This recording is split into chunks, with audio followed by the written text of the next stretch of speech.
Acting line में दिलचस्पी थी। अगर काम जन पब्लिक के काम ना हो तो फिर नेता चुनने का मतलब क्या है, नेता बनाने का मतलब क्या? जब आपके आवेदन से कोई काम ना हो, आपके बार बार शिकायत करने से काम ना हो, तो फिर हम आवाज प्रशासन तक कैसे पहुंचाएं? नमस्कार, एक बार फिर हम हाजिर हैं आपके सामने आरजेस रियल टॉक का एक खास एपिसोड लेकर आपके लिए। जैसा कि हम बार बार यही कहते हैं कि आरजेस रियल टॉक के इस पॉडकास्ट में हम आपकी मुलाकात कराते हैं ऐसे लोगों से जिन्होंने जमीन से जुड़कर जमीनी स्तर पर लोगों की सेवा की है, जनता की सेवा की है, या कुछ ऐसा किया है जो उल्लेखनीय है और आपको दिखाना और आपको देखना बहुत जरूरी है। हम किन्हीं सेलिब्रिटीज के चक्कर में बिल्कुल नहीं पड़ते कि हमें अपने कार्यक्रम को, अपने शो को हिट करना है। हमारा ये शो तभी हिट है जब आप जमीन से जुड़े ऐसे लोगों से, ऐसी विभूतियों से मिले, उनके जीवन के बारे में जाने जिन्होंने कुछ किया है या कुछ करने का प्रयास कर रहे हैं।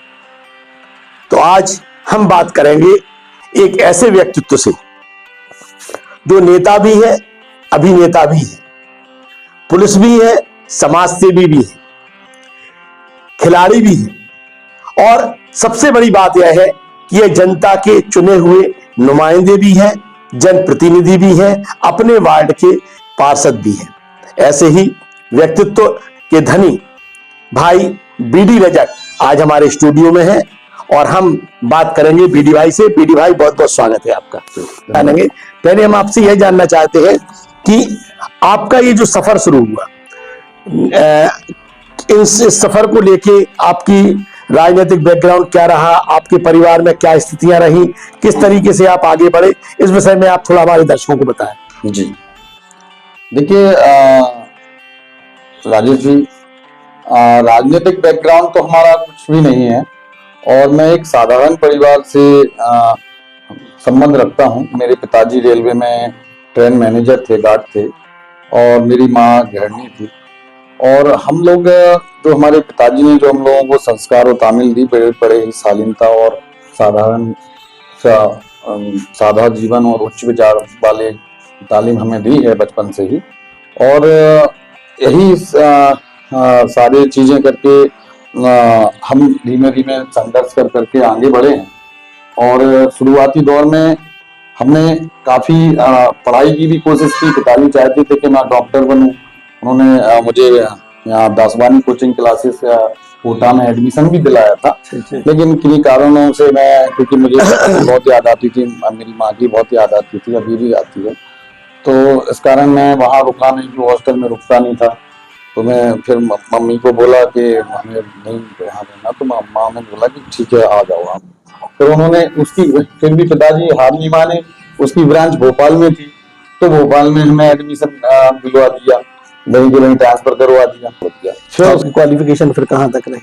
जी मेरी बीएससी तक रही है, फिर मैंने कॉलेज किया था।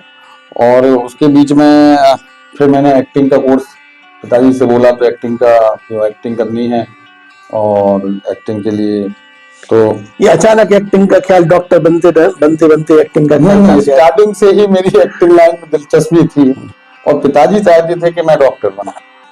उनका एक सपना था कि भाई हम अच्छा तुम्हारे लिए, मतलब जैसे आपने एक्टिंग करा तो आपकी दिलचस्पी कैसे जागृत? मतलब कहीं कुछ आपने कुछ एक्ट किया था जिसकी लोगों ने सराहना कर दी हो? मतलब एक अंदर से आता है कि हमें एक्टिंग करना है या एक्टिंग सीखना है, तो कहाँ से ये शुरुआत, कहाँ से? नहीं, स्कूल टाइम में कुछ छोटे मोटे नाटक किए, फिर उसके बाद अब इतना सब कुछ देखते हैं कि नहीं हम भी कुछ कर सकते हैं, कुछ ऐसी चीजें अंदर से लगा। और उस समय थोड़ा सा जुनून था और यंग एज थी, तो हर व्यक्ति थोड़ा सोचता है कि हम एक्टर, हीरो, उस समय हीरो वाली पोजीशन एक्टिंग, क्योंकि एबीसीडी नहीं जानते थे, तो एक हीरो और विलन वाली वो आती थी। एक्टिंग का मतलब तो वही बाद में समझ में आया कि अभिनय हर प्रकार का होता है, हर उम्र में हो सकता है और हर किरदार में, हर क्षेत्र में भी हो सकता है, हर क्षेत्र में भी हो सकता है। तो इसके लिए आपने क्या किया एक्टिंग के लिए अपनी?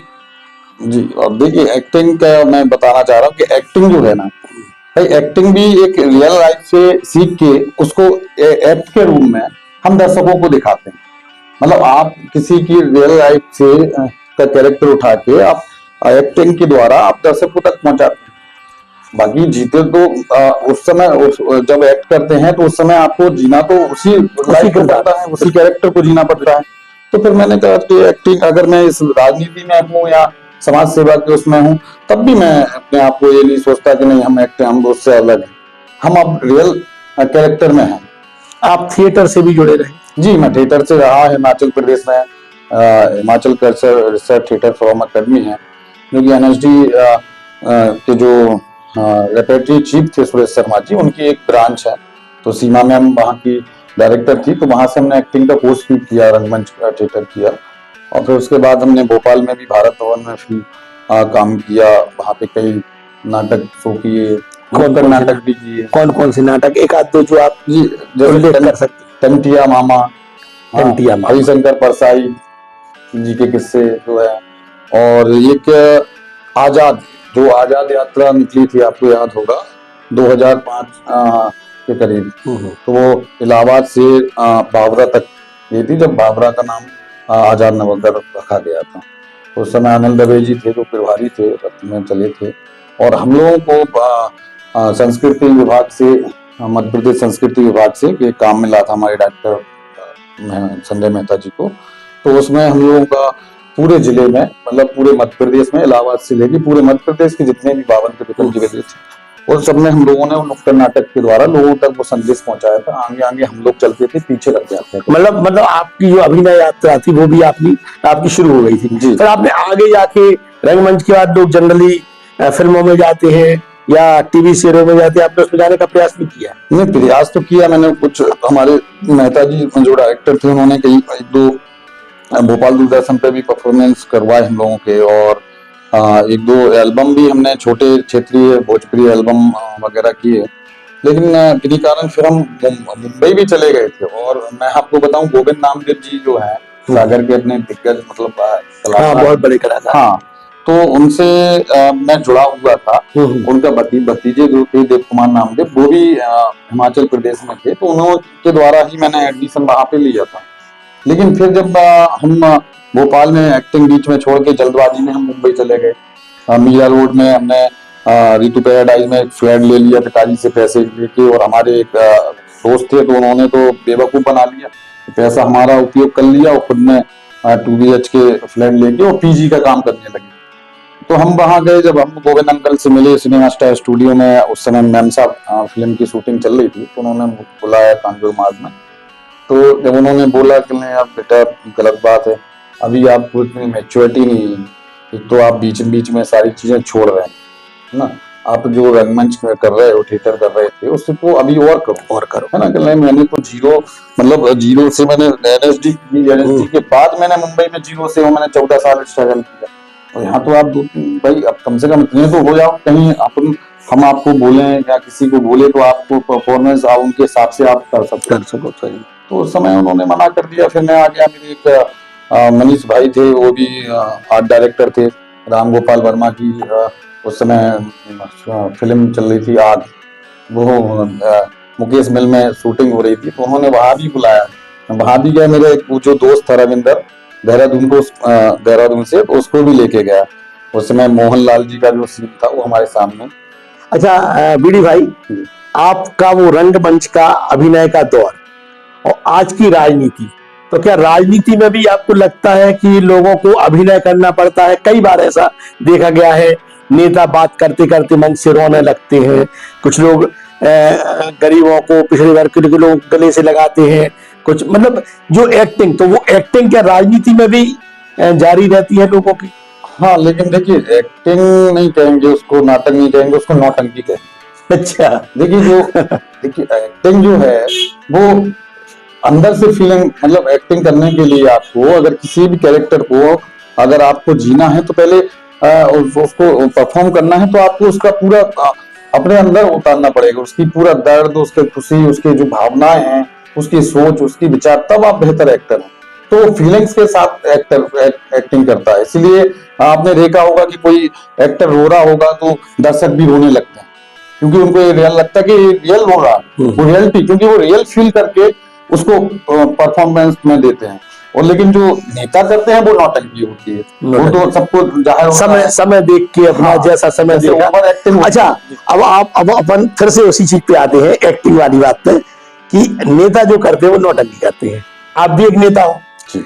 आपने भी कई आंदोलन किए, कई जगह आपने ऐसे आंदोलन किए, आप सड़क पे बैठ गए, गड्ढों में बैठ गए, पानी में बैठ गए, आपने स्वास्थ्य को नहीं देखा, लोगों से आप जुड़े रहे।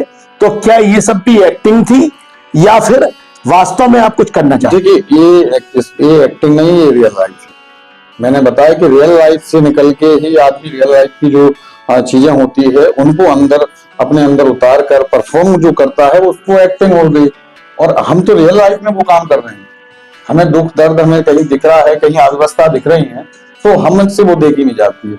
और हम जो हमसे बनता है, जो तरीका होता है कि इस तरीके से हम उनका ध्यान आकर्षित करें प्रशासन का या लोगों का, तो हम फिर वो काम करते हैं। मेरे भाई, यहां तक हमें एक वाकया याद आता है। आप काफी पहले, जब आप पार्षद भी नहीं बने थे, आपने एक नई बस्ती में एक आंदोलन शुरू किया था, वहां शनिदेव मंदिर के पास। उस आंदोलन में जब आप बैठे थे और आप कोई रोड बनवाने की मांग को लेकर बैठे थे, तो उस समय किसी नेता ने अपने भाषण में, वो आया आपका समर्थन करने को था, उसने बोल दिया था आप आंदोलन जीवी हो। बिल्कुल। और इस बात को लेके आपने आपत्ति भी दर्ज कराई थी तत्काल, कि आपने मुझे आंदोलन जीवी कैसे कहा, मैं आंदोलन जीवी नहीं हूं, आंदोलन करना मेरा शौक नहीं है। तो इन चीजों को लेके ऐसा लगता है आपने अभी तक इतने आंदोलन करे हैं। देखिए, आप ब्रिज को लेके आपके आंदोलन आए दिन होते ही रहते हैं, ब्रिज के गड्ढों को लेके, उसके अलावा लोगों की समस्याओं को लेके आपके आंदोलन होते रहते हैं, अंडर ब्रिज को लेके आंदोलन होते रहते हैं, नगर पालिका में भी अगर कोई समस्या है, पानी की समस्या आपके वार्ड में, उसको लेके। तो क्या उनका कथन सत्य था कि आप आंदोलन जीवी हो, आंदोलनों के लिए आप ये सब करते हो, या दिखने के लिए करते हो? नहीं, देखिए उनका कथन जो था वो सत्य तो नहीं है, लेकिन अब एक चीज बताइए आप, कि जब आपके आवेदन से कोई काम ना हो, आपके बार बार शिकायत करने से काम ना हो, तो फिर हम आवाज प्रशासन तक कैसे पहुंचाएं? उसका फिर एक ही तरीका बचता है, आंदोलन, सही, अनशन। भाई जब प्रशासन नहीं सुने, हम बार बार, आपने देखा होगा कि कई मुद्दों को लेके, ब्रिज को लेके मैं कितनी बार चिल्ला हूं, कितनी बार आवेदन दे चुका हूं, कलेक्टर महोदय तक को आवेदन दे चुका हूं, नगर पालिका से जुड़ी समस्याओं के लिए सीएमओ को कई बार। जब बार बार जब मैं आवेदन करता हूं और जब नहीं सुनी जाती है वो बात, और जब वो एकदम से फिर एक ज्वाला बन के फूटता है कि भाई हम इसको आखिर उसका हमें तोड़ तो निकालना, भाई गड्ढा है, अगर ब्रिज क्षतिग्रस्त है तो उसको रिपेयर तो कराना है ना, क्योंकि ये मेरे लिए नहीं है, खासतौर से मैं अकेला उससे पीड़ित नहीं, मेरे का स्वार्थ नहीं है, लोगों को परेशानी हो रही है, उनके लिए, उनके हित के लिए। तो जब हमें लगता है कि नहीं, हमें अब बहुत हो गया है और अब हमें दूसरा तरीका अपनाना पड़ेगा, तब मैं आंदोलन या अनशन की दिशा में। बीडी भाई, बिल्कुल सही कहा आपने। आपके सबसे ज्यादा आंदोलन जो है वो एक ओवरब्रिज के लिए हुए हैं, काफी बड़े बड़े गड्ढे हैं, लेकिन वो चीज, उसका एक स्थायी निदान नहीं मिल पा रहा है। आप, हमने देखा है, आप आंदोलन करते हैं, बैठते हैं, 2-3 दिन तक आपका अनशन चलता है, प्रशासन से आपकी बहस होती है, तमाम प्रकार के प्रशासनिक या अन्य राजनीतिक दबाव आते हैं, और उसके बाद वो काम होने लगता है। काम होने के बाद फिर से वही स्थिति बन जाती है। तो इसका स्थायी निदान क्या है ओवरब्रिज? देखिए, स्थायी निदान, जैसे आपने तो एक निराकरण पूछा, इसका स्थायी निराकरण तो ये था कि इसको पूरा तरीके से, इसको उखाड़ के, इसको पूरे लेयर को डाल दिया जाता, डामरीकरण कर दिया जाता। मैंने एसडीएम महोदय को इसी मुद्दे पे उनसे चर्चा की थी, लेकिन आखिर हुआ वही। अभी मैं कॉन्ट्रैक्टर से भी बात हुई, उसने पैच वर्क फिर कर दी, फिर थैगड़े लगा दिए, मतलब वो थैगड़ा बना दिया पूरा। मतलब आप जाएंगे तो आपको भी लगेगा कि हम कहाँ, मतलब अपने नगर में ऐसे थैगड़ाबाजी, बीच नगर का मतलब ब्रिज है वो, मतलब शोभा। आपके इस आंदोलन में, आप ये जो बार बार आंदोलन करते हैं, इसमें ऐसा लगता है शहर के जो जनप्रतिनिधि लोग हैं, या जो पूर्व जनप्रतिनिधि लोग हैं, या जो प्रभावी लोग हैं, वो कभी आपके सामने, आपके साथ में नहीं दिखाई देते हैं। इसके पीछे क्या रीजन?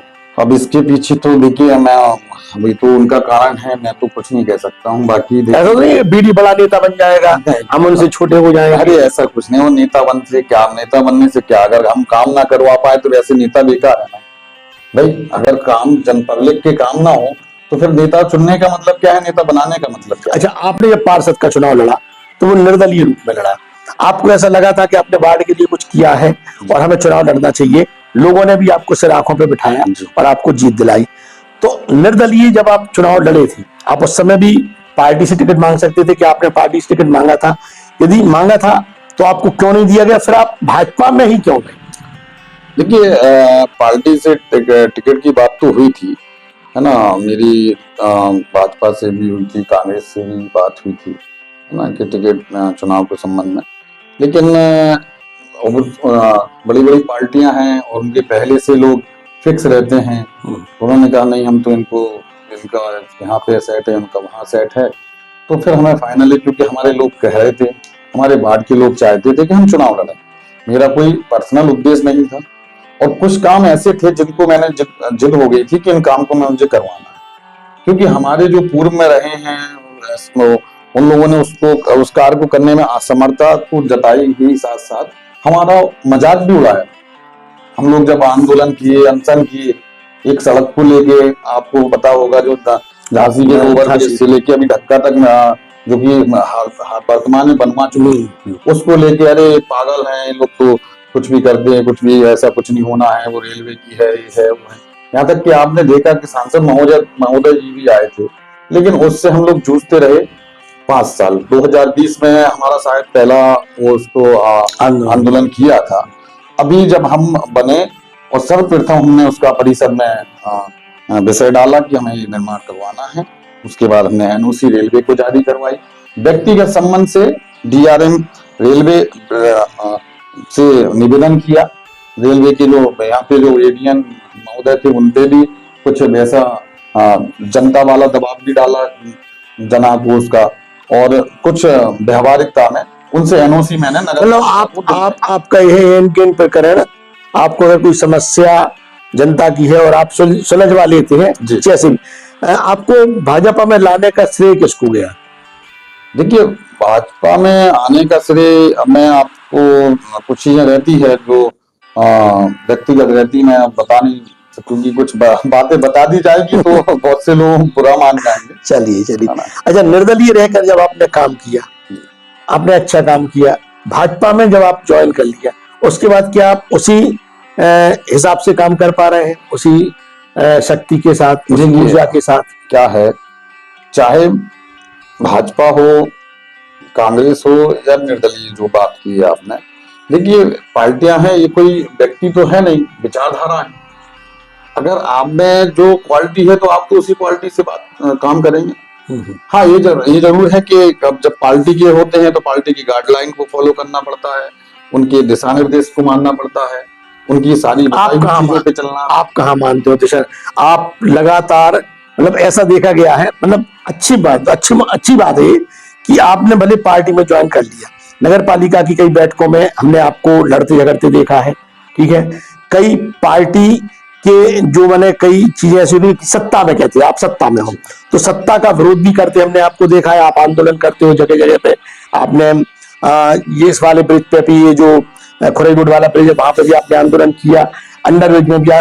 तो मतलब पार्टी गाइडलाइन, क्या पार्टी आपसे ये नहीं कहती कि नहीं, आप भाजपा सरकार है तो आप उसके विरोध में नहीं करवाना? नहीं, कहा गया है, मुझे कुछ पदाधिकारी द्वारा कहा गया था बीच में, लेकिन जब हमारी जनता से समझ, क्योंकि सारी पार्टी, सारा सब कुछ तो जनता से है ना, नेता भी जनता से है भाई। हमें जिनने चुना है, हम उनके लिए अगर आवाज ना उठा सके तो क्या मतलब ऐसी पार्टी या संगठन।